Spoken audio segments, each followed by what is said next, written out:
पूरे देश को दोषी नहीं मानना चाहिए, इस प्रकार का भी बयान दिया। तीसरा,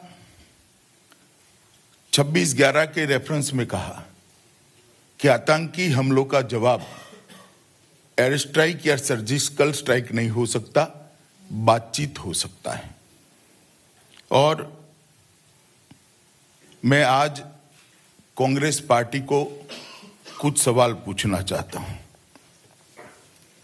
कांग्रेस पार्टी के अध्यक्ष श्री ने इस बात को देश की जनता के सामने स्पष्ट करना चाहिए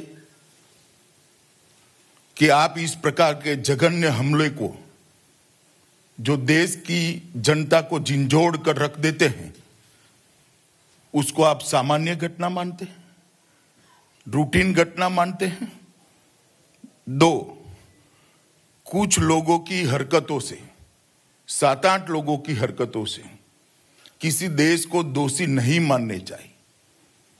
क्या कांग्रेस पार्टी मानती है कि जो आतंकवादी घटनाएं देश में होती है, इसका पाकिस्तान सरकार, पाकिस्तान की सेना से कोई रिश्ता है या नहीं है? इसकी स्पष्टता करनी चाहिए। अगर रिश्ता है तो फिर दोषी कौन है, इसका जवाब कांग्रेस पार्टी ने देना चाहिए। और तीसरा, आतंकवादी हमले का जवाब सर्जिकल स्ट्राइक और एयर स्ट्राइक से नहीं देना चाहिए, बातचीत से इसका समाधान ढूंढना चाहिए। क्या ये कांग्रेस पार्टी की आतंकवाद को डील करने की नीति अधिकृत है? क्या कांग्रेस पार्टी के अध्यक्ष ने तीनों मामलों पर देश की जनता को जवाब देना चाहिए।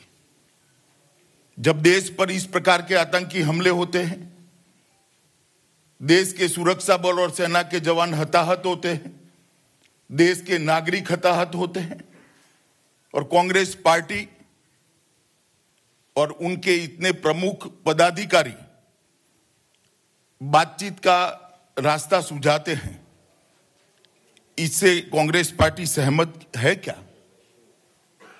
आपने यूपीए के शासन में 26/11 से लेके कई बम धमाके, सीरियल बम ब्लास्ट देश भर में हुए, और आपकी पॉलिसी के तहत आपने बातचीत का रास्ता अख्तियार किया।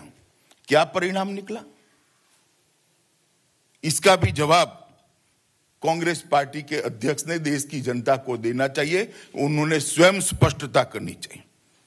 कांग्रेस पार्टी हर बार चुनाव नजदीक आती है तो तुष्टीकरण की राजनीति करती है, अपीसमेंट की पॉलिटिक्स करती है, वोट बैंक की पॉलिटिक्स करती है।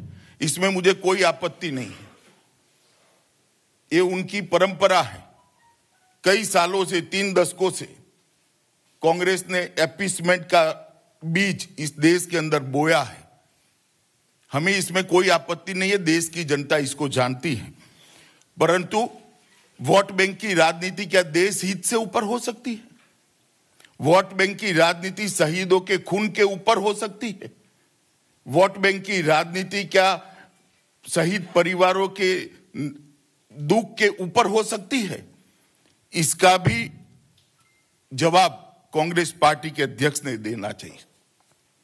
कांग्रेस पार्टी के इस बयान से देश के जवानों की शहीदगी का अपमान हुआ है, देश की सुरक्षा पर एक सवालिया निशान खड़ा किया है, और जो देश को हताहत करने में लगे हैं उनका मनोबल बढ़ा है। ये तीनों बातों का जवाब कांग्रेस पार्टी ने देना चाहिए।